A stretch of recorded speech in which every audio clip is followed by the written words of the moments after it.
Mr Toastmaster, fellow members and guests, it's my pleasure this evening to launch to Sandbelt Toastmasters our new mentoring program. You may remember that back in September I spoke to you about mentoring more generally and its benefits to the participants and its potential for our club. Since that time, I've been getting together with Matt Bounds as VP Education, as well as Renee and Craig from our Executive Committee. And we've been talking through what we think would be a good way to move our mentoring program forward for the best benefit of the club. So this evening I'm providing a brief introduction. I'll be giving you a recap of what I talked about in September. I'll then be handing over to Renee, who will talk to you in more detail about how we envisage the mentoring program progressing. And then Craig will come on and talk to you about the kind of qualities that we're looking for in our mentors. And then I'll wrap up with what we see as next steps for our program. So, a quick recap on the benefits and why we're embarking on this program for Sandbelt. So, the benefits for mentees seem actually probably the most obvious of all. Having a mentor helps a member to settle in more comfortably into the club. It helps them to learn and understand the club's customs and standards more quickly. It helps them to develop their skills more quickly and therefore their confidence. So for a member to be mentored by a good mentor is a really fantastic opportunity for them. For mentors, there are also benefits to be had. Firstly, they have the opportunity to learn from the relationship as much as the mentee does. They also have the satisfaction of helping another person and contributing to the club. And it also gives a member an opportunity to develop mentoring skills, which you don't always come across that easily in your career or in your life. So an opportunity to mentor is actually something that can be really valuable. And then as far as benefits for the club, if we have the benefits that I've just talked about to our members, we're going to have happier members, we're going to have more comfortable members, we're going to have people staying in the club, so we'll have a less turnover, we'll have a higher retention, and we'll therefore have a healthier membership within the club. And we'll also have a really good word of mouth if a member has a professional impression of the way the club operates and conducts its members. So there are benefits to be had all round from mentoring. And at this point I'd like to hand over to Renee to talk a little bit more detail about how we see the mentoring relationship developing. So you decided to become a mentor. Good decision, great for you. So once you have taken that first step, what's the first thing that you should be doing as a mentor towards your mentee? Well, I believe that the first thing that you should be doing is establishing some boundaries. Now what I mean by that is saying, how often are you going to meet? When are you going to meet? How do you prefer to meet? What are your preferred communication channels? Are you comfortable speaking with each other over the phone? Do you just prefer to be over the email, for example? Are you happy and comfortable meeting up in person? Would you prefer to do it over a bottle of wine and a few grand movie marathon? It's entirely up to you two, as long as both of you are in agreement about how it works. Once these boundaries are established between yourself and mentee, yourself being the mentor, what happens next? Well, if it's a new member, most likely they're going to request some help with their first speech, known as the icebreaker. Now what questions could they be asking? Well, it could be anything. It could be, is the speech long enough? Was it too short? Does it sound interesting at all? Is it boring? Can you listen? Can you help me out over here? This could be some of the questions they could be asking here. Is the conclusion strong enough? Is my opening strong enough? Most of us sitting within this room have done our icebreaker, so we know what it's like. Just take these questions as they come around, deal with them, and we'll answer them.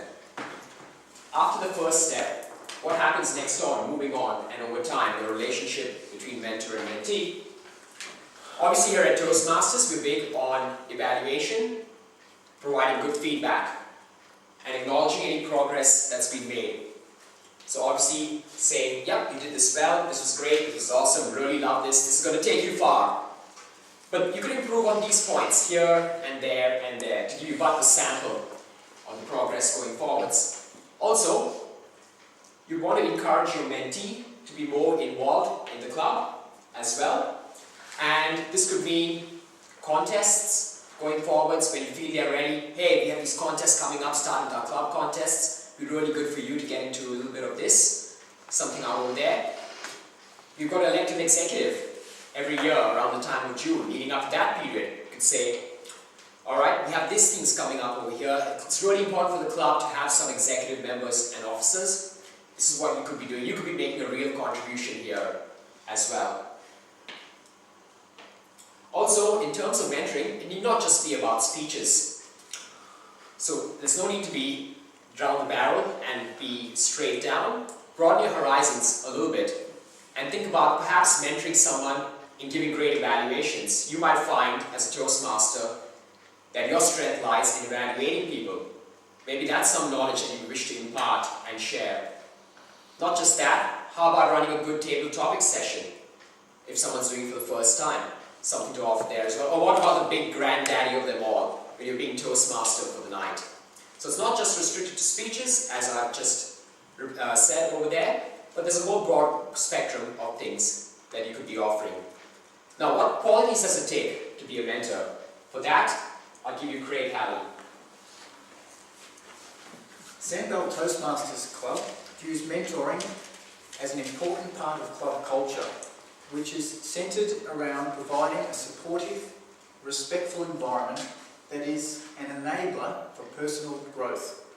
The mentoring program provides an opportunity for any club member who has completed 3 speeches from the Competent Communicator Manual to opt into the mentoring program, and in so doing, develop leadership skills and to help inspire and offer wisdom to an inexperienced Toastmaster.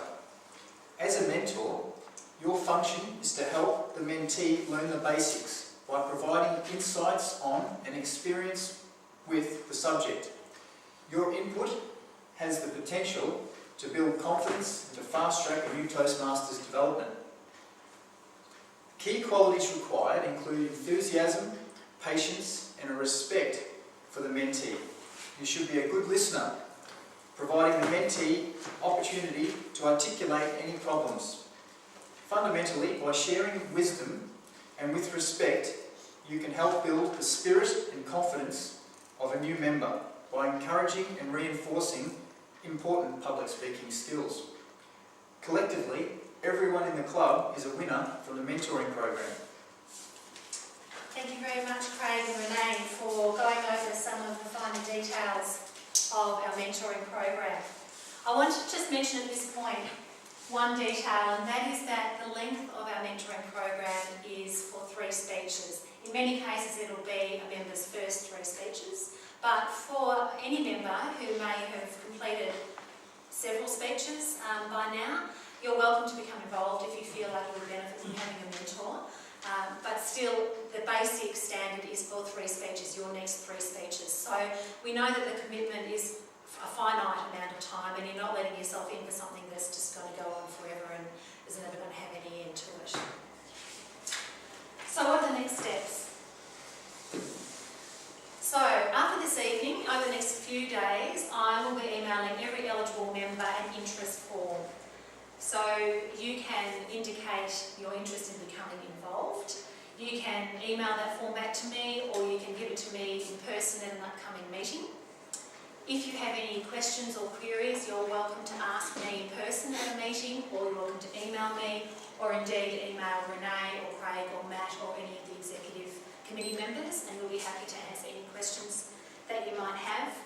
We are offering mentees the option to select up to 3 preferences for a mentor. So that's an attempt to try and match people up with a member who they will feel especially comfortable with. So we'll do our best to accommodate members' wishes in that way. And as new members come on board, we'll be sending them a welcome email, and attached to that email will be an interest form for them to sign on to gain a mentor as soon as possible upon joining the club. I hope that tonight we've given you a reasonable overview of how we see the program working and the kind of benefits that we see for the club. And I do ask that you really give some solid thought to becoming involved in the program, because its success really does depend on the involvement of our members. And we all on the subcommittee are very excited about the potential for this program to contribute to the health of the club, and we look forward to seeing the club grow through our mentoring